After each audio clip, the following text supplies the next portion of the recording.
Voina chuan guitar lesson thar kan zir ho lenga voina kan zir tur chu khonge moi omle ti hla kha guitar perdang kan zir ho le don ni masabera chuan din kan langa asanga ji aniama e chuan e hi kan mang telanga A7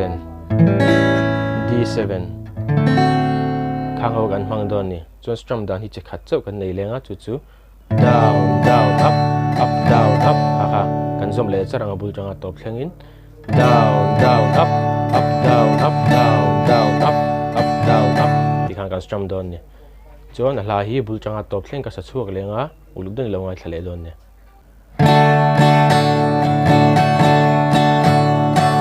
ka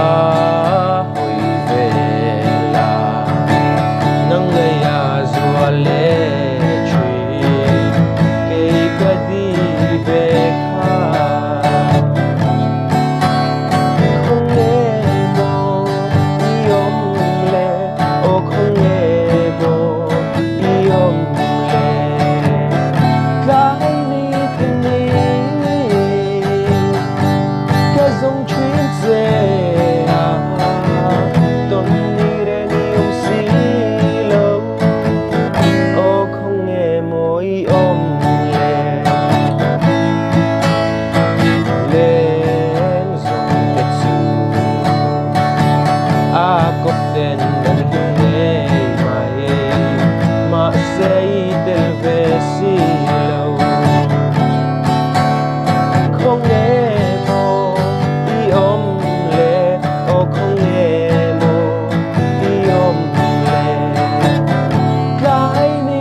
chuang hian ka ring lo